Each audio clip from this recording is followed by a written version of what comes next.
Welcome to the February 10th, 2025 episode of The Energy Show. I'm Energy journalist Markham Hislop, and I'm joined by my co-host, our producer, MC Breadner. Hi, everyone. How was your weekend, MC?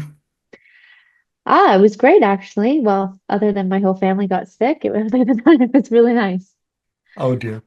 Uh, Give my best to them. We need to jump into this really quickly because on the weekend, the Super Bowl was on the weekend, and Donald Trump had an interview with Fox, and they aired it, and it's setting off five alarm bells in Canada. And basically, what he said, well, here we'll play it for you, and you can see for yourself. You know, the Prime Minister said this weekend to a group of Canadian businessmen, he was at a private meeting, he said that your wish for Canada to be the 51st state is a, quote, real thing. Is it a real thing? Yeah, it is. I think Canada would be much better off being a 51st state because we lose $200 billion a year with Canada, and I'm not going to let that happen. It's too much. Why are we paying $200 billion a year essentially in subsidy to Canada? Now, if they're a 51st state, I don't mind doing it. Okay, so what are we supposed to make of that? I mean, he basically says that we're ripping them off, that somehow this $200 billion trade deficit. I mean, economists laugh at that. That's the kind of stuff you learn in Economics 101. He apparently is a graduate from the Wharton School of Business, and maybe he forgot it over the years. I have no idea. But anyway, that is not true. It's not a subsidy. It just means they're buying more stuff from us than we are from them. And in this case, they're buying a lot of oil, which makes, is really what makes it that much. And the fact is they make a big profit off our oil. They buy ultra heavy sour crude from Alberta. That's like 80% or 90% of their imports. And then they use that in their Midwest and in the Rocky Mountains. And then they take their light, tight, sweet crude from places like the Permian Basin and Texas, and they sell it to Europe at Brent prices, which is our 20, $30 more than what Canadian producers get. We're getting ripped off. So Yeah. what are we to make of that clip? Well, I mean, I think it's got a lot of people worried. I think for the first time, people are starting to think about sovereignty in a different way. Um, and I think that it's a conversation that we need to have. And what can the average person do? But also, there's a lot to be said that he's got it wrong, and there's a lot of people pointing that out right now. And I think that's a good place to focus. It is. Now, Gil McGowan, the president of the Alberta Federation of Labor, was on the show on Friday. And we had him on because Gil was invited by Prime Minister Justin Trudeau to this economic summit in Toronto, which was a group of business leaders and labor leaders, mostly business leaders, but some labor leaders. And so he sat in there and he got a chance to listen to what the Prime Minister described his comments or his conversations with Trump and what other people were saying about Trump. And the point that Gil made was this is an attack on Canadian sovereignty. We need to take Trump seriously, and even more than that, Gil, because he's been in contract negotiations, union negotiations. He said very clearly, you have to know what the other side wants. And it's not fentanyl, and it's not illegal immigrants, and it's not trade deficit, none of that. He sees himself as a strongman leader in the style of Putin and Xi in China. And he wants to have he wants to be the head of North America, not United States, North America. And Right. so he's going to start with Canada, and he thinks we're weak and he can pick us off. And so, what are you seeing about this debate around sovereignty? Are Canadians taking it seriously? I mean, absolutely. I've seen people, posting about boycotts. I've seen, information about how many Canadians aren't going to travel to the US. Like people are hunkering down, and I think Canadians are ready to fight and ready to stand up. No one is. I haven't seen let's put it this way. I haven't seen many or very few people being like, yeah, let's go for it. That's not happening. Well, let's talk about some who are. And the number one argument for appeasement here, the Neville Chamberlain of Canada, is Danielle Smith, the Premier of Alberta. She went down to the inauguration on January 20th. She went down to Mar-a-Lago, Trump's Florida resort. Supposedly met with him there. We've joked about this before in other shows, but basically she was in the receiving line and he posed for a picture with her. That's what we suspect. But she tries to make it out to be more than that. So, but she has made it very clear. She keeps saying, give him something, give him a win and he'll go away. And I think this is where Gil's observation comes in. There's nothing you can give him that will make him go away. What he really wants is Canadian sovereignty. And anything else other than that will be seen as appeasement. And so it's like Neville Chamberlain goes to talk to Hitler, and Hitler says, yeah, oh, we're not going to invade Poland. And the next day he invades Poland. That's really what this is about. And I mean, I'm exaggerating to make a point, of course, but it's not that far-fetched in some ways. And clearly that's what his goal is. Now, I had an interesting little exchange on Twitter or /X with Flavio Volpe. And Flavio's kind of a friend of Energi Media. He's been on the podcast a number of times. And he is the head of the Automotive Parts Manufacturers Association of Canada. I probably got that wrong.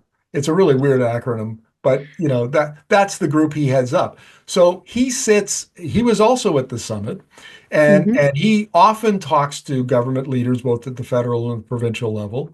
And his comment on Twitter was, don't get sucked into reacting to everything that Trump says. That's what he wants you to do. And I responded and I said, Flavio, I'll respect, counter argument. Canadians are really angry about this. We're really worked up, and it takes a lot, but once we're worked up, we're worked up. I said, the worst thing that can happen is that we sink back into complacency. Don't waste a good crisis. Don't. We need to push back all the time so that we're on our toes, where people are engaged, because that is in my opinion, the biggest problem we have is people are not engaged in politics because they're busy, or they're, whatever their reason is, they're not engaged. And this has the potential to re-engage them. We're now fighting for the country.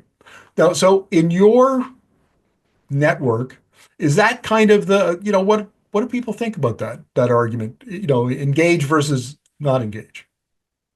Yeah, I think there are some people who are, ignoring it and hoping it will go away, or they just want to go about their regular day. But I see a lot more people on the other side of that who are really engaged and want to fight, and have already, you see things, popping up at the grocery store, labeling about what's made in Canada and what to avoid. You're seeing comedy skits talking about how do we protect our borders. Like, people are like, this is a hot topic. And a lot of people who don't regularly engage in politics on blue sky, you're seeing them step up and say, actually, we got to start talking about this.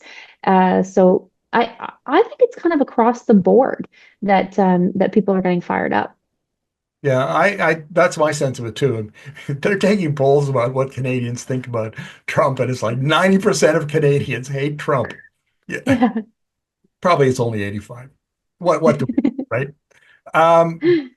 But getting back to Smith, there's something at play here, and I've argued for a long time. Like, she took over, basically there was a coup inside the United Conservative Party in 2022. Jason Kenney, the then premier, was kind of deposed as leader.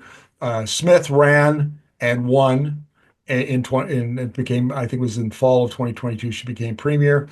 And then in 2023, she was reelected.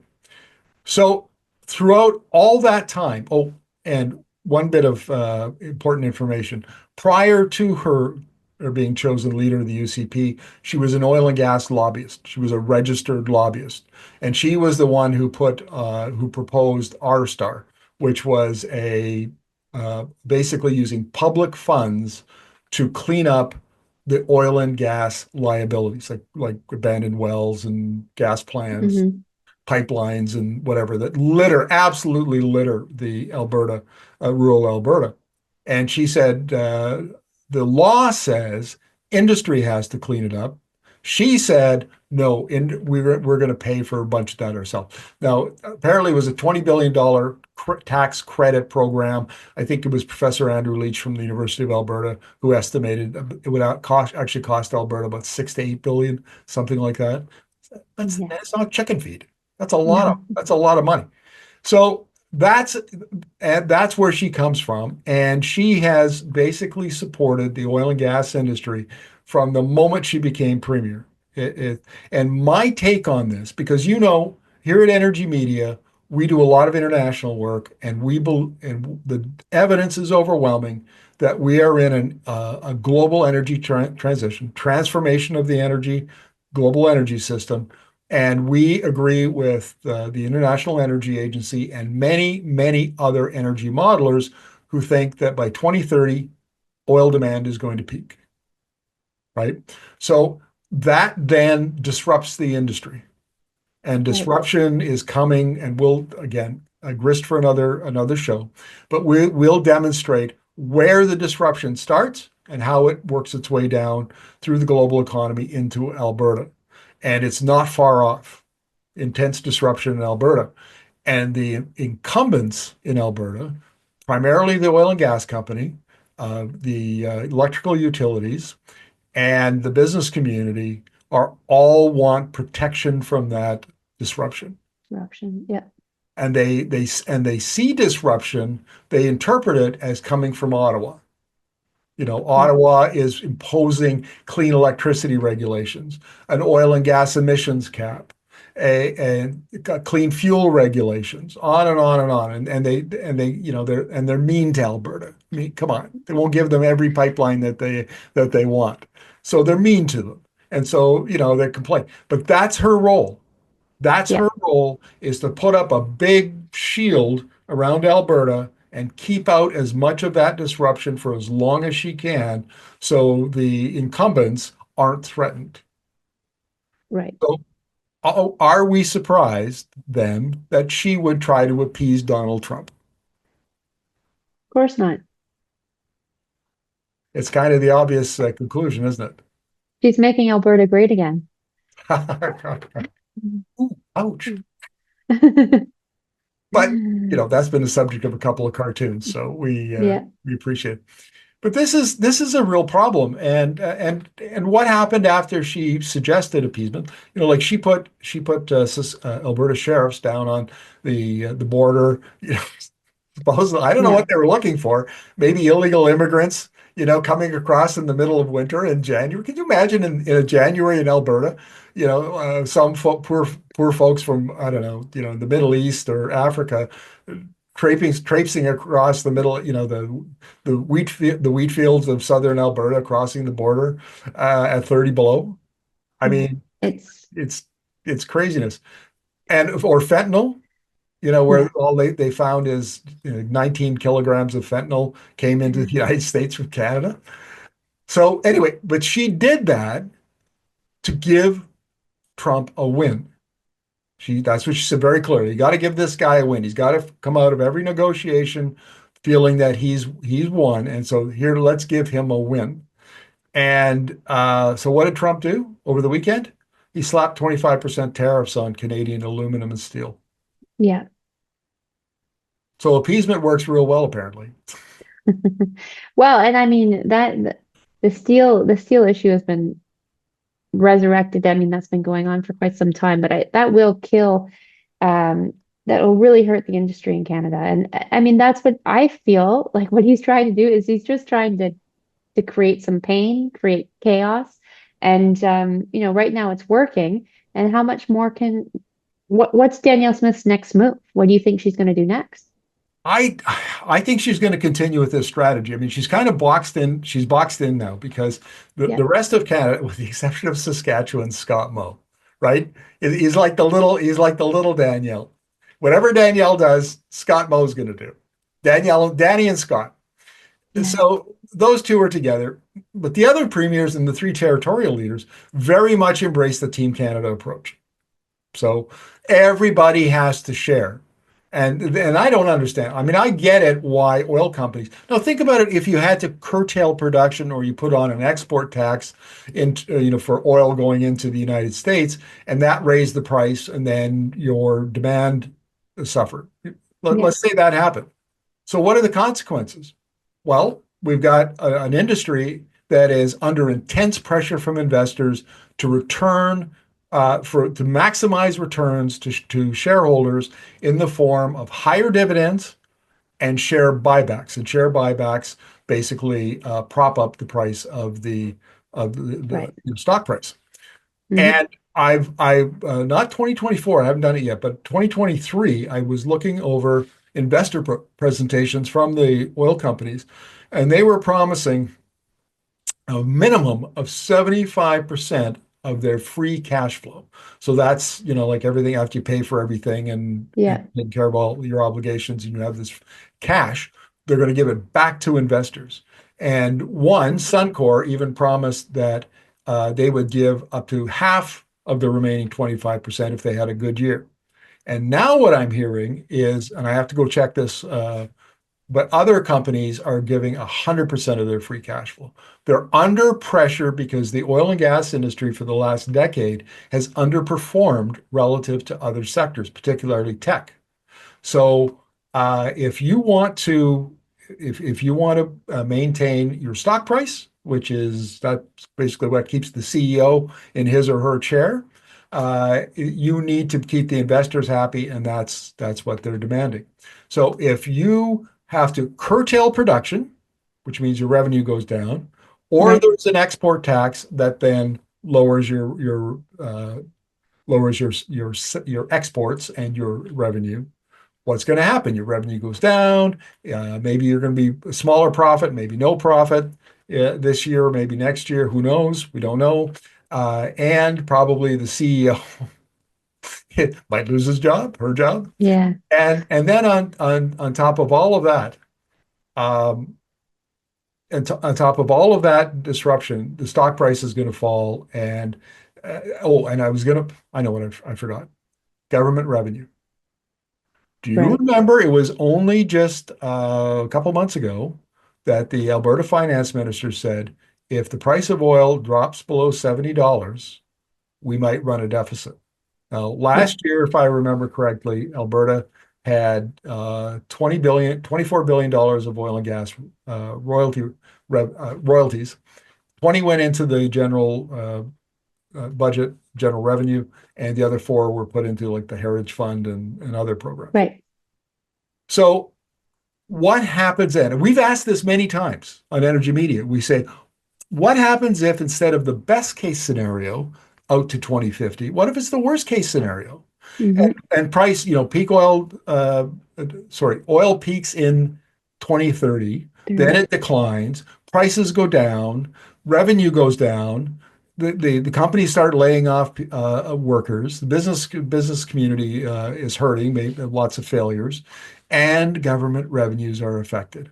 Who pays then for healthcare and for education? It's 80% of the Yeah. budget. And that's what she's looking at. She's made a big deal out of what great fiscal managers they are, right? The UCP are, her government. And all of a sudden now deficit the surplus turns into a deficit through no fault. Right. And so she is hoping to appease Trump so that she doesn't have to deal with those consequences at home. And I tell you, I'm seeing in my network, which is obviously, I think, given our Mine's skewed as well.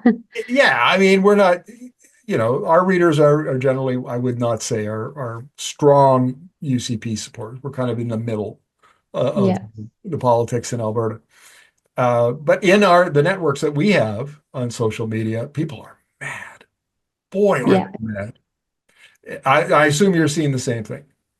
Yeah. Well, and I think people want to know, okay, like what's the plan? And then what's the backup plan? And then, and I don't think that we're getting a clear picture at the provincial level for sure. The national level, we're not getting a clear picture either. So I think Canadians are kind of everyone's really anxious, and also like where are we turning to for leadership? Who's got the plan?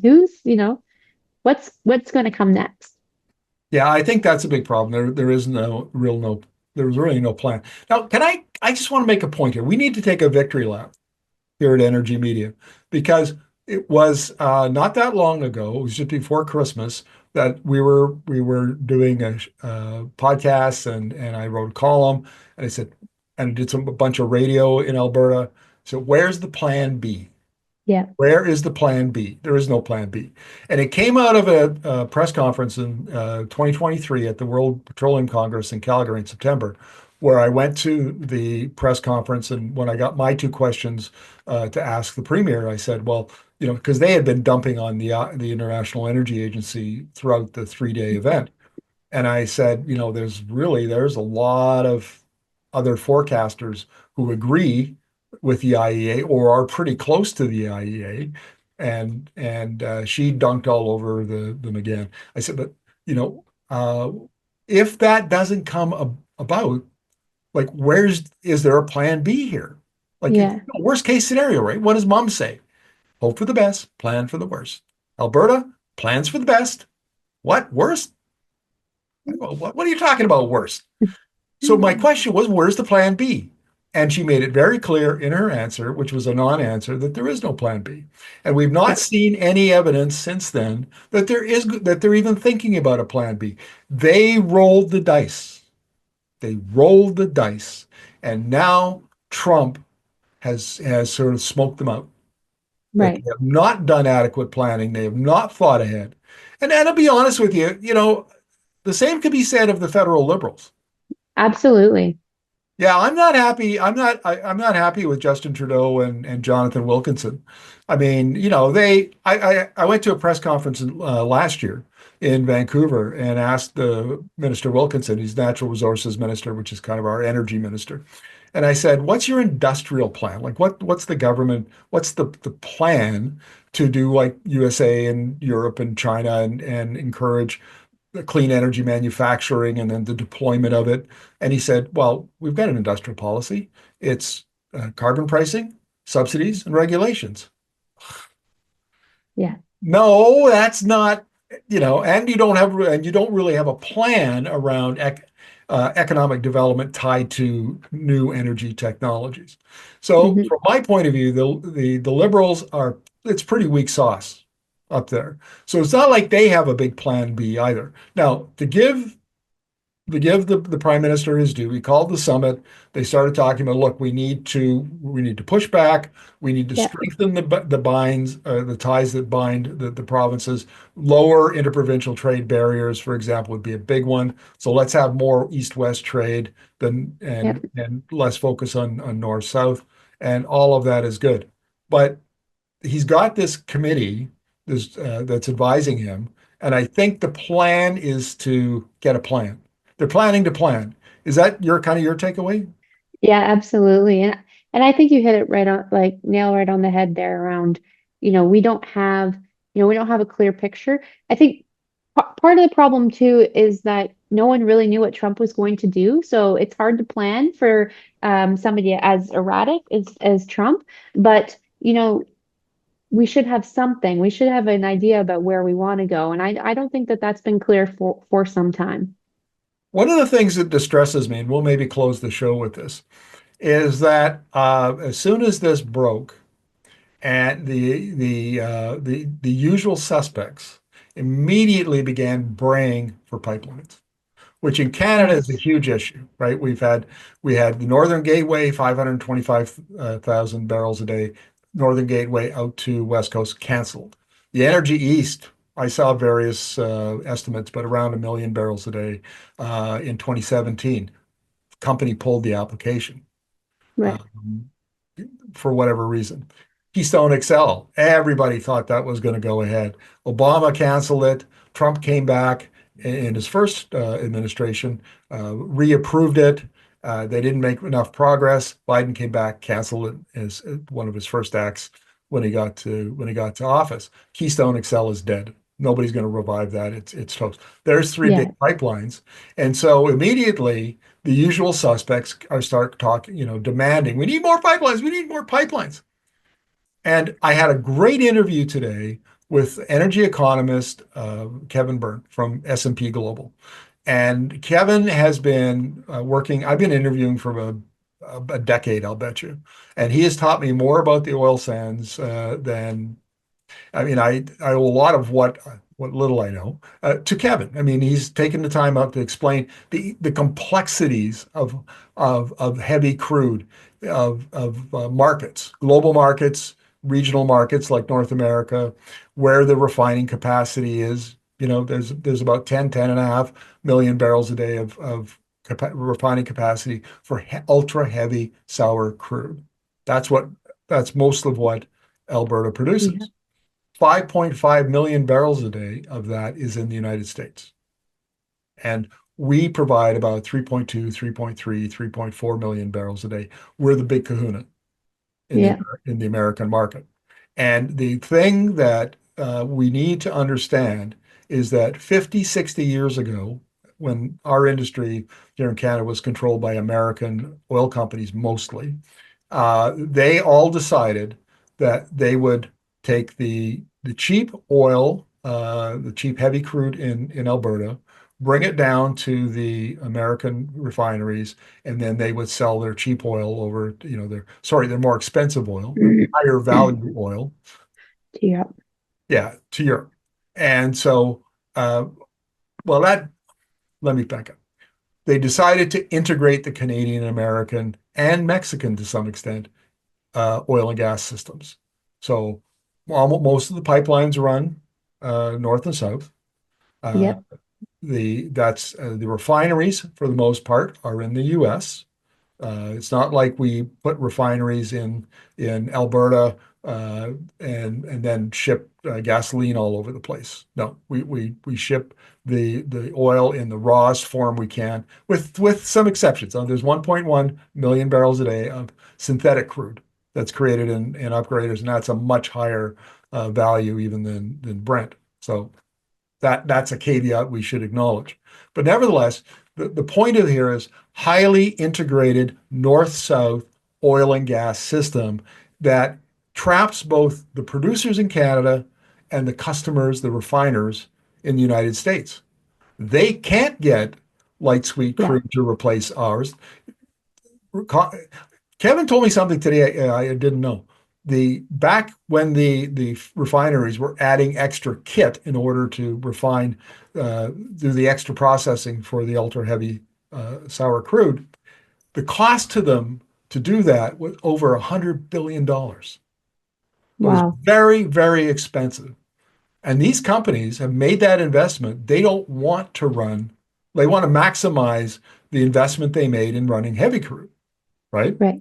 They don't want, and there's other things. The pipelines run from north to south, Yeah. not south to north. So Yeah. where is the oil going to come? If they don't have heavy crude for the Midwest, say around Chicago and Detroit, where's the oil going to come from? It's not coming from Canada. Then it's got to come from somewhere, and they can't put it in the pipeline because it's not set up to run that way. So both sides of the border here are sort of, it's like a Chinese finger thing, trap, Yeah. where the more you struggle, the more you're stuck together. And I think that's, at the end of the day, it's an advantage to Canada because the Correct. Americans have not a whole lot of flexibility. We have relatively more flexibility than they do, and we should take it. We should take advantage of it. And that brings me to the support for pipelines. Like if we're going to support pipelines, the Northern Gateway and revive the Energi East and all of that stuff, Yeah. I want to see a plan. And I asked Kevin about that. I said, like, doesn't somebody here go and do a study to prove Yeah. the business case for a pipeline? Doesn't the government have access to that information? Where's the economic analysis? Like, Yeah.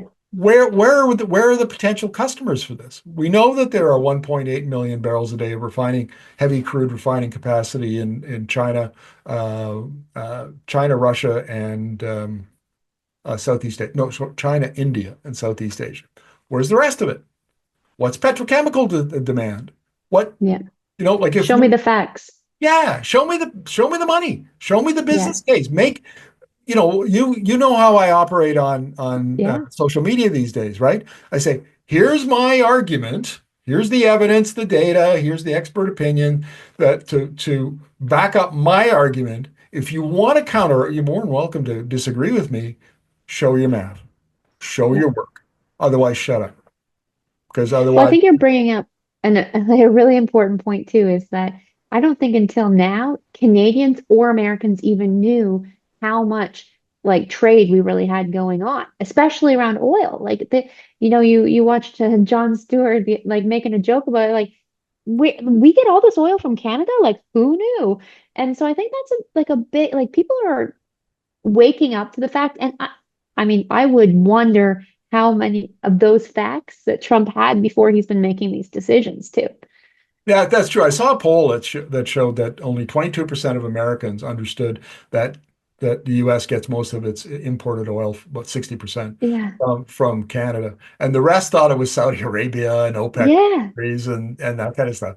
And I suppose, right? I mean, this is some of the esoteric stuff that people like you and I might know, but Right. unless you're interviewing an expert or you actually know where the data is, you find it. I have it saved on my browser, by the way. And how would you know? How would And you know? okay, so in a way, this is good. It's great. We're finally, it's on our radar. We're getting to understand it. But still, we have called at Energy Media for a long time for a better national energy conversation, a better Yes. one. We need to talk. When I talk, and I will say this till I'm blue in the face. Go get a coffee if you've heard me say it before. It'll take me a minute. But when I talk to folks in the U.S., Europe, China, other parts of Asia, Singapore, like they have a totally different view of the world. The world is Hmm. changing in dramatic ways. The energy system is changing in dramatic ways. And here in Canada, we're still having debates that are essentially rooted in the 20th century. Do we need a Yeah. pipeline? We don't need a pipeline. Why are we talking about pipelines? The world is Yeah. electrifying their economies, and we're talking about oil, or Yeah. we're talking about gas, but oil in particular. Yeah. Take a look at the forecast for electric vehicle sales. Even though the U.S. is softening, Bloomberg NEF and IEA and so on, they're still forecasting 22 million, which is Yeah. 5 million more than last year. The Yeah. world is electrifying. That's the direction it's going, and it's unstoppable at this point. Why Yeah. are we talking about oil pipelines? That's Yeah. insane. And there are alternatives, and we're going to talk about some of them in future shows. Turn bitumen into carbon fiber, into asphalt, into activated carbon. Make something of it instead of burning it. Right. So why are we not? Why are we not? Why are we not having that conversation? Why is our go-to position a 20th century argument? It's nuts. Yeah. All right. I think we've pretty much covered the gamut. So, you know what we should do is email and text if you. Yeah. So if you want to email us, it's theenergyshow@gmail.com. And you want to make sure that you put an I. And if you want to send a text, it's 587-330-5757. Great. And we're starting to get more and more of these. It's funny. I get some of them to Yeah. my business email as opposed to the show email. And people are, I think, genuinely pleased to see somebody explaining the issues, explaining there are alternatives, providing evidence and data-based arguments. We didn't do it this time, but we'll certainly be doing it tomorrow. when we talk about heavy crude and we're kind of doing a heavy crude 101 and pipelines show, maybe even a couple of shows because there's a lot to cover. But Yep. we'll put up a PowerPoint, we'll put up graphs, we'll show the Hmm. data. Here's our math. If we're wrong, by all means, show it. People like that. You can't do it in a TV show. Like, could you imagine CBC National going through a PowerPoint and showing data? You're Yeah. not going to do it. Instead, these kinds of shows are generally what we did today, talking heads kind of, Yeah. and we're trying to get away from that. We want to get into here's the hypothesis, here's the argument, here's the evidence for it, the data, here's the conclusion. Please write us or, text us, let us know what you think about it. And that's something very different. I don't know of any other show on that takes that approach. Yeah, and I've had some people email us and say, "Hey, can you share that chart with me, or can I get another look at that?" So definitely email us those questions. If you have data you want to share with us or a different perspective, that would be great. It's also we really appreciate it as we're trying to grow the channel. If you could like and subscribe to our channel, leave a comment if you have one right there in the YouTube comments. And of course, email it out to your friends and let other people know that you're watching. I'll make a point. We had a pretty good following prior to launching the Energi Show about 2.5 weeks ago. We've gained almost 1,000 subscribers in just the period of time, and we're gaining more every day. And the number of people who are watching, I think we had 60,000 for one about Trump, and we've had a number of 20,000. I mean, you know, We're not even a month old yet, Markham. not even a month old. We're off to a roaring start. Well, look, MC, thank you very much for this. We'll see you tomorrow. We're going to talk about heavy oil. And I think I'll leave you with this thought, viewers. Uh, in order to understand the debate around whether we should build pipelines or shouldn't build pipelines, you need to know what's in them, the heavy Yes, crude oil that goes in them, and where it goes after it comes out of the pipeline. That's right. that's really critical, and we don't talk about that enough. And we also need to know what role might the peak oil demand play in all of this. And I talked to Kevin Byrne, and I'm going to have clips. We're going to play clips about that, so you can hear Kevin explain some of these very interesting concepts. So until tomorrow, take care. We'll see you then. Bye, everyone.